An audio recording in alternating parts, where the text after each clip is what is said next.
It's World MS Day today, and it also marks the launch of a campaign called SeeingMS, which tries to describe the invisible symptoms of multiple sclerosis. 9 photographers were partnered with someone who has MS, producing images which offer a personal account of how the chronic disease affects them. Stephen Papadopoulos has MS and took part in the project, and he's with me now in the studio. Good to see you, Stephen.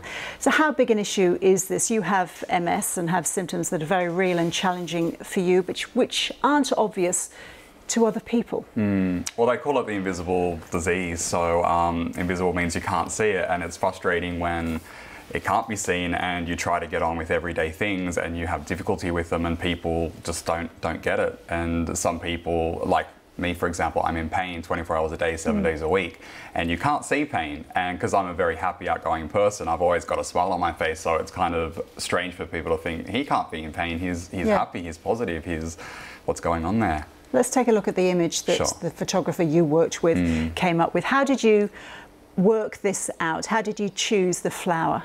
Well, Garth Oriander was the photographer, and I haven't actually met him. So he's based in Victoria, and I had a phone conversation with him for about an hour and told him what I experienced with MS, how it feels. So I have sharp stabbing pains in my legs and arms, and I have a burning sensation over my entire body.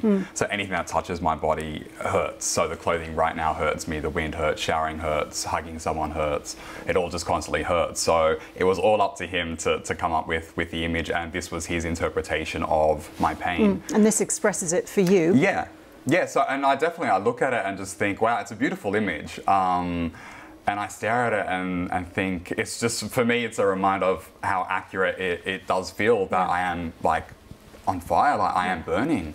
So I don't like looking at it too much because I try to distract myself as much as possible from being in pain. So it's like, beautiful image, but then it's like, ow, which is a great show of what Garth's done. Let's look at some of the other images that are part of the campaign. First of all, there's numbness, which we're going to take a look at now. This is a picture of Adriana Grasso, who she says often loses all sensation in her fingers, making it hard, she says, to type, cook, or even hold hands with her fiancé. And next is an image called dizziness. This is Lynn Petruccelli's view of the world when she's hit by vertigo. And it was Lynn's experience that really sparked this whole project. Stephen, can you tell us a bit about that? Yeah, well, Lynn qualifies for a disabled car spot.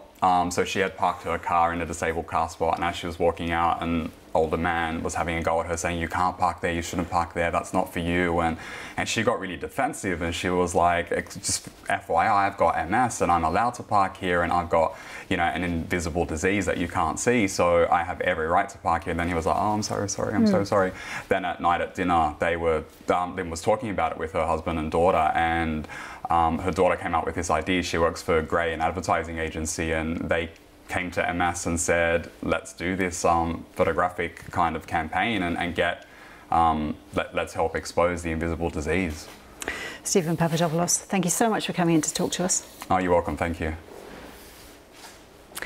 The former Labour